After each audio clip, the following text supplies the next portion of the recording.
riposte telle qu'elle a été organisée jusqu'ici par l'Organisation mondiale de la santé. Donald Trump accusait l'OMS et on voit ici qu'il pourrait avoir raison parce qu'au terme de cette enquête, les responsabilités pourraient être établies si jamais l'OMS était reconnue coupable de manquements graves dans la riposte mondiale contre ce coronavirus.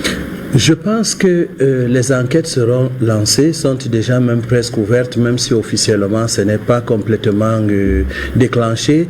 Mais nous comptons sur des puissances qui font aujourd'hui l'équilibre sur Terre pour que les monopoles n'appartiennent pas à ceux qui croient toujours qu'ils sont les plus forts et les plus grands. Si déjà les États-Unis veulent se liguer contre l'OMS, c'est déjà quelque chose. Vladimir Poutine de son côté a aussi des positions qu'on ne voudrait pas déclarer, mais qui a des positions tranchées parce qu'il est contre la chosification de l'Afrique par des impositions des vaccins aux Africains alors que nous ne sommes pas très concernés par leur Covid-19. Donc nous attendons ce que ça va donner ces enquêtes, mais moi je pense et je suis sûr à plus de 90% que l'Organisation mondiale de la santé, comme toujours, a eu des mains sales dans l'affaire du coronavirus. C'est pas la première fois, même si le cartel médiatique essaye de les couvrir de temps en temps. Alors, vous accusez l'Organisation mondiale de la santé alors qu'elle-même, elle était sur le brûlot lors de cette 73e Assemblée générale de l'Organisation mondiale de la santé. Elle qui avait peur ici, qui subissait une menace américaine avec Donald Trump qui menaçait de retirer définitivement les États-Unis de l'Organisation mondiale de la santé, de suspendre aussi définitivement les subventions américaines.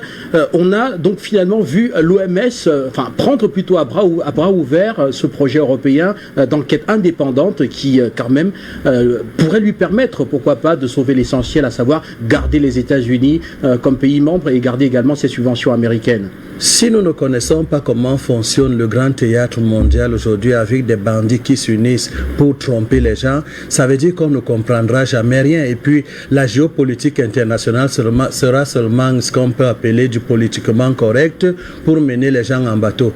L'Organisation mondiale de la santé est un club spécial qui a pour compère Donald Trump. S'ils ont des querelles familiales là-bas, je veux dire querelles familiales dans le sens le plus élargi, même si c'est le plus indirect, ça, il n'en demeure pas moins qu'il reste complice dans des mauvaises choses qui ont toujours mené notre monde en matière de santé dans ce qu'on attend le moins, c'est-à-dire tourner en faveur des firmes pharmaceutiques qui en réalité n'ont rien à voir avec la santé, mais si ce n'est que de faire du profit. Et l'histoire ne fait que le démontrer, malgré que de temps en temps on paye des gens pour les blanchir, pour dire des choses qui ne sont pas vraies. Et les langues se délient de plus en plus. Ce n'est pas une déclaration paranoïaque que je suis en train de faire, mais ce sont des langues qui tous les jours se délient et nous montrent ce qui se passe en réalité.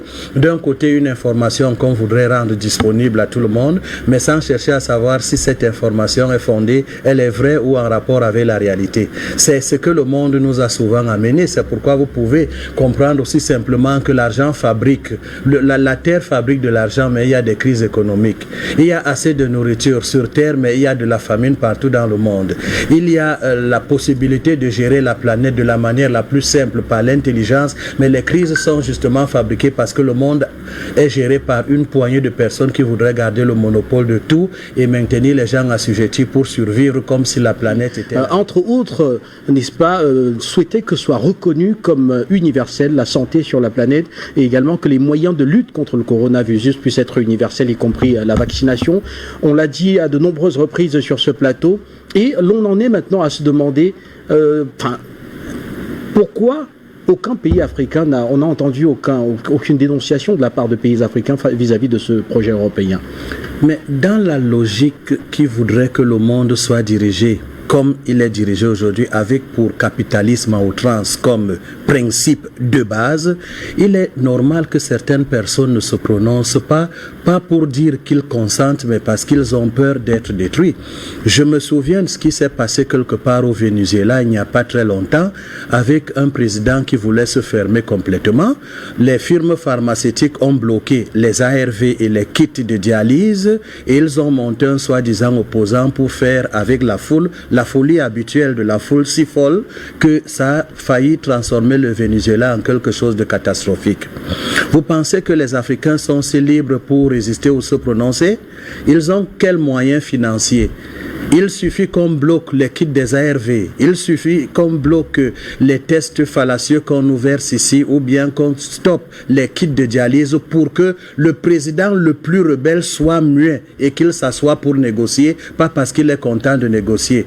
Donc pour éviter d'être celui-là qu'on regardera de peur de déstabiliser le pays, et ça s'est souvent passé, je ne raconte pas des histoires, certains se taisent pour qu'on ne les appelle pas des traîtres et qu'on ne prépare pas des déstabilisations subtiles par manipulation interposée. Et les traîtres, on les connaît, les hommes ligés autour de nous qui n'attendent que cette occasion pour déclencher des incendies très graves. Donc on peut comprendre pourquoi est-ce que certains ne se prononcent pas avec cette liberté, cette indépendance de façade qui est encore le partage de l'Afrique. Moi je pense que l'Africain qui veut garder ses 5 litres de sang préfère dans le concert politique, dans le concert machiavélique et théâtral du monde, se taire pour rester en vie et en paix. Alors, docteur Ding, vous affirmez qu'on ne saurait imposer un vaccin au continent africain et que même si la vaccination est au cœur de ce projet européen, la vaccination globale est au cœur de ce projet européen, l'Afrique peut toujours dire non. Voilà, on peut accepter de se faire vacciner ou pas. Comment entendez-vous cela? Il faut que les gens soient libres et cette liberté ne doit pas porter le nom de quelque chose et exprimer en même temps le contraire, comme ça se voit un peu dans le monde de temps en temps avec des grandes personnalités qui représentent ceci, ou bien des grandes associations qui représentent ceci, mais font le contraire.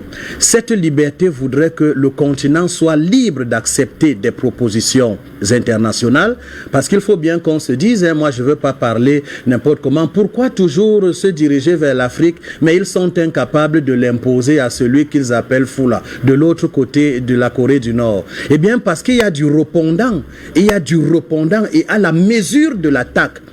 Qu'est-ce que je veux dire par là?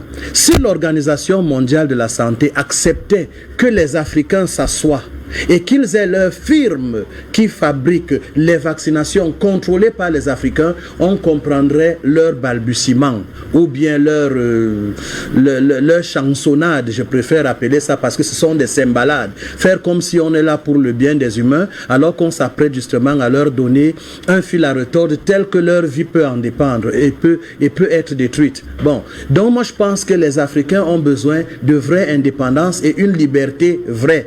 Donc le dictat de l'Organisation mondiale de la santé doit s'arrêter par une force africaine de santé ou bien une organisation africaine de la santé en face de l'organisation pour une négociation et non un diktat. S'asseoir là-bas entre les Touba pour décider combien de pays africains gèrent les décisions mondiales aux Nations Unies, combien ont le droit de veto.